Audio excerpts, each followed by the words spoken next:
Alright guys, we have another episode of What's Next in Raid. I want to cover that or at least summarize it. I also want to give my thoughts, perhaps even concerns on the whole thing. We also have a 10x event that's been announced. I want to cover that as well in today's video, so let's jump right in.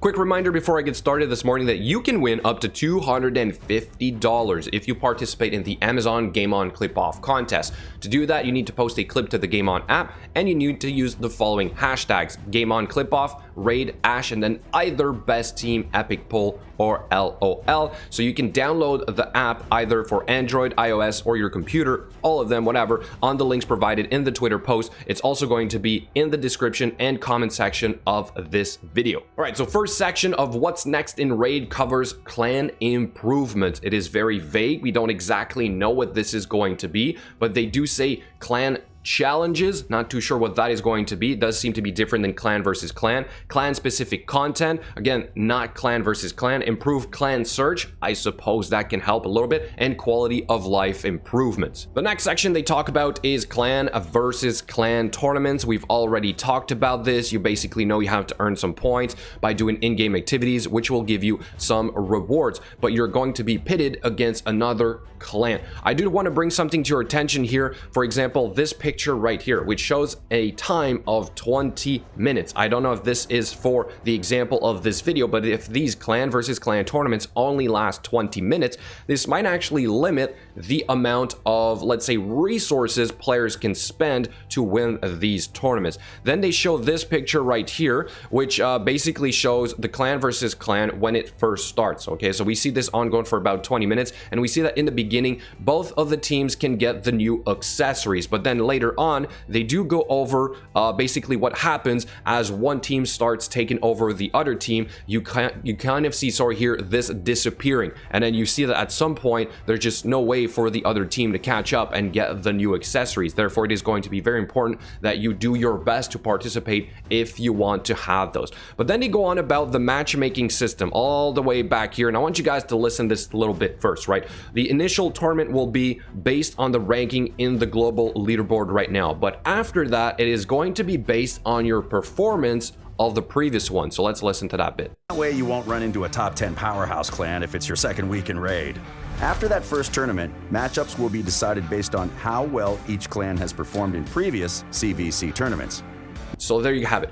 Basically, depending on how well you've played in the previous one, you will be in a different tier. Therefore, this should hopefully separate the whales from low spenders, from free-to-play clans overall. So it is going to be in your best interest to be in a clan that is going to fit your play style. I'm really eager to see how we're going to be able to mix and match players of different styles and if it's still going to work. But really interesting overall. I'm quite happy about this little bit, and then I think that at certain point here they do go over the milestone rewards. Therefore, the more points you get, the more rewards you get, but also the bigger the difference is, the more accessories, new accessories you will have access to, which is the blood shield accessory, and then the other one is the reaction accessory. All right, the next section they talk about is the new faction called the Shadowkin. We already knew about this. They go on about showing a couple different models of these new champions. They are saying they will be added over time in the game, and the faction crypt will only be open once there is enough of them. So for those of you guys that are still going for Lydia, you have a little bit more time. They're also saying that this is going to be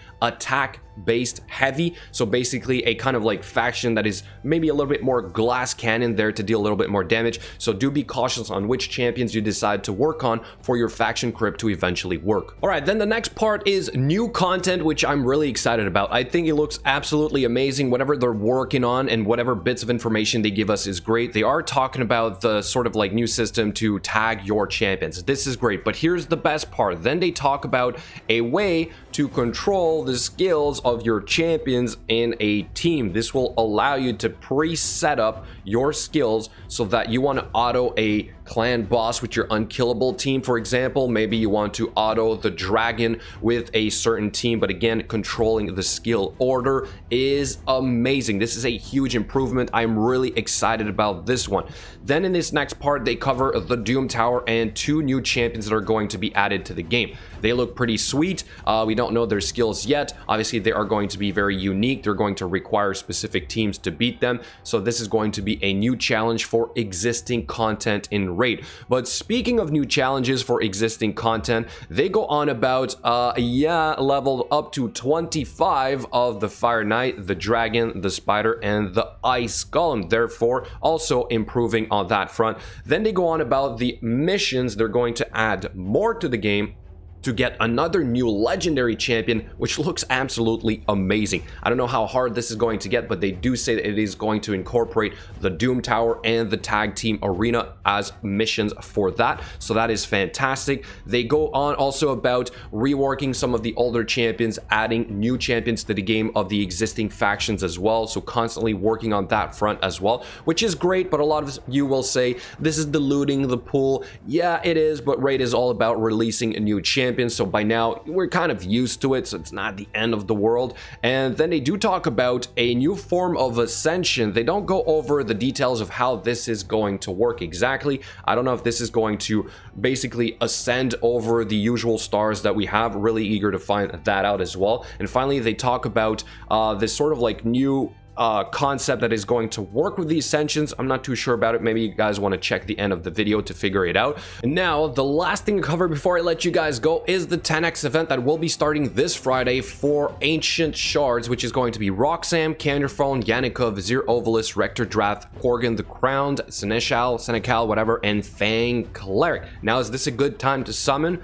I'm just gonna say, don't go crazy. Remember, we have a fusion starting on the 16th in 5 days. I already covered about how many shards you should have saved up, or at least some extra fragment fusions you can do during the champion chase tournament to get that. I wouldn't want you guys to miss out on the new champion of the new faction, especially if they're going to be attack based heavy. You will need some support champions for that faction crypt to work, right? So there you have it, guys, a resume of everything that is ongoing. Let me know what you think in the comments below. Are you excited? Are you concerned? Thank you so much for watching today, and I'll catch you guys later.